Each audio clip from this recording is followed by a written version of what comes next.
मंत्री गिरीश महाजन भूमी इथं पाहणी करून जात असताना काही शेतकरी आक्रमक झालेलं पाहायला मिळालं। शेतकऱ्यांनी त्यांना घेराव घालण्याचाही प्रयत्न केला। ते सगळे शेतकरी आपल्या सोबत आहेत। नेमकं काय घडलं होतं? महाजन जात असताना तुम्ही त्यांचा रस्ता अडवला, नेमकं काय झालं? आमचं म्हणणं एवढंच होतं, तुम्ही आले दौरे करतात, पाहणी करतात, ज्यावेळेस तुम्ही इथे येतो त्यावेळेस शेतकऱ्याला काहीतरी अपेक्षा असते। त्या अपेक्षा असल्यामुळे आम्ही म्हणलं तुम्ही तातडीने मदत ₹1 रुपया तुमच्याकडून होतील तेवढी करा। ती म्हणले आम्हाला आमचे काही पैसे घेऊन आलोत का आम्ही लगेच तुम्हाला हे बघा पैसे द्यायला, आमची म्हणले 4 दिवसांनी 2 दिवसांनी प्रोसेस असते, त्या प्रोसेसप्रमाणे तुम्हाला पैसे मिळतील। मग आता तुम्ही आलेच कशाला? तुमच्याच्याने आज तातडीने मदत जर करणं होत नाही तर तुम्ही दौरे कशाला? उगाच शेतकऱ्याला आसरू कशाला? रोजच ती मंत्र्यांनी दौरे काढायचे, शेतकऱ्यांनी रडायचं, मंत्र्यांनी दौरे काढायचे, शेतकऱ्यांनी रडायचं, कशाला थट्टा करता तुम्ही शेतकऱ्याची? नुकसानीची पाहणी करण्यासाठी ते आले होते। नुकसानीची पाहणी केली, मग मदत नुकसानीची पाहणीच केली नाही की? जर नुकसानीची पाहणी करायची असती तर ज्या शेतकऱ्याच्या 40 गाया वाहून गेल्यात त्या शेतकऱ्यापर्यंत ते पोहोचले असते की? आज ते तो 40 ज्यांच्या गाया वाहून गेल्यात ते शेतकरी इथून 1.5 किलोमीटर आहे, ते तिथून आलते कशासाठी? त्या शेतकऱ्याकडे त्याची व्यथा पाहण्यासाठी। ते तिथपर्यंत गेलेच नाहीत। का गेले नाहीत? तर हा रस्ता खचलाय म्हणून गेले नाहीत। मग हा रस्त्यावर आम्ही जा करतो, मग तुम्हाला काय होतंय? ज्या रस्ता खचलाय त्या रस्त्यावरनं तुम्हाला जाण्यासाठी नको वाटतंय, मग तुम्ही आलतातच कशाला? हा आमचा सगळ्यात मोठा प्रश्न आहे। मग तुम्ही आमची टिंगल करायला आलतात का इथं?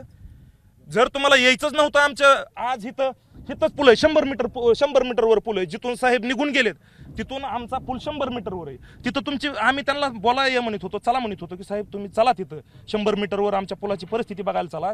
गायी वाहून गेल्याचं म्हणलं, किती गायी वाहून गेल्यात शेतकऱ्याच्या? काय परिस्थिती तिथली? त्या शेतकऱ्याच्या 18 गायी जागेवर मृत्युमुखी पडल्यात आणि 12-13 गायी वाहून गेलेल्या आहेत। त्याची पाहणी करणार होते? हो, त्याची पाहणी करण्यासाठी साहेब इथं येणार होते। त्याची पाहणी करायला गेलेच नाही साहेब, इथूनच माघारी गेलेत साहेब। पण रस्ता खचला म्हणून गेले नाही? मग कशामुळे गेलेत? जाणं शक्य होतं का तिथपर्यंत? मग आम्ही आता सगळे रोज जातो। काल तिथं मीडिया बघून गेली, काल सोशल मीडियावर जे व्हिडिओ व्हायरल होते ते तिथं जाऊनच काढले असतील ना त्यांनी। काल जे काय सोशल मीडियावर व्हिडिओ व्हायरल झालेत ती वाहनं दाखवा ना साहेब। काल सावंत साहेब जाऊन आलेत की तिथं? काल तानाजी सावंत साहेब तिथं जाऊन त्यांना थोडाफार त्यांच्या पाठीवर हात फिरून काय का होईना त्यांचं सांत्वन केलेलं आहे काल साहेबांनी। काल आज ह्यांची म्हणजे ते आलते तुम्ही कशासाठी? त्यांना थोडाफार तुमचा मायेचा हात फिरवण्यासाठी आलते, तर तुमचं तिथं जाण्याचं काम होतं। तुम्ही जाण्याची त्यांना विनंती केली, तुम्ही अडवलं होतं, नेमकं काय संवाद झाला तिथे? आता त्यांनी नाही म्हणले आम्हाला वेळेचा अभाव आहे, पुढच्या गावातले नुकसानीचे दौरे अजून करायचे, मग तुम्ही इकडे कशाला आलतात?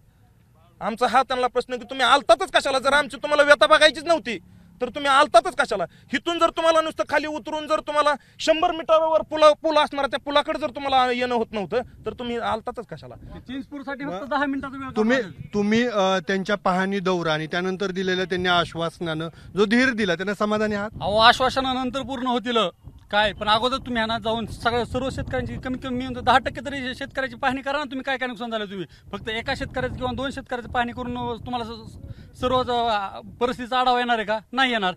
त्यांना ह्या रोडनी चला म्हणत होतो, आता तुम्ही चला। एक जणांच्या 10 गाया गेल्या, तर एक जणांच्या 20 गाया गेल्या, एक जणांच्या 30 गाया गेल्या, काही जणांच्या 3-3 गाया गेल्या, 2-2 गाया गेल्या। ते तर बारके शेतकरी तर खूपच लहानच राहिले समजा, पण ज्यांच्या मोठ्या गेल्या तर तिथपर्यंत तुम्ही जायला तयार नाहीत का? तर तुमच्या लँड क्रुझर गाड्या तिथं जाणार नाहीत असं वाटत होतं का? बाकीचे सर्व जनता ह्या रोडने वाहती, शाळकरी मुलं शाळा बंद आहेत, कशामुळे बंद आहेत? रोड खचलेला आहे तरी पण जातेच ना। हा सर्व भाग हा ना दुग्ध व्यवसायातला आहे। हा शेतकऱ्यांचा आक्रोश आहे। खरं तर शेतकऱ्यांच्या विरोधाची धार आता वाढताना पाहायला मिळते। महाजन यांनी पाहणी केली असली तरी त्या पाहणीवर इथले शेतकरी समाधानी नाहीये। ज्या शेतकऱ्याच्या दुभत्या गाया वाहून गेल्या पुराच्या पाण्यामध्ये तिथं जाणार होते असा ह्यांना सुरुवातीला निरोप होता, मात्र रस्त्यावर गाड्या जाणार नाहीत आणि रस्ता खचलेला असल्या कारणानं पुढच्या दौऱ्यामुळे त्यांनी तिथं जाणं टाळलं आणि त्यामुळेच या शेतकऱ्यांचा जो आहे विरोध होताना पाहायला मिळतोय। अप्पासाहेब शेळके, कॅमेरामन आयुब कवदीसह, भूम, धाराशिव। एबीपी माझा, उघडा डोळे बघा नीट।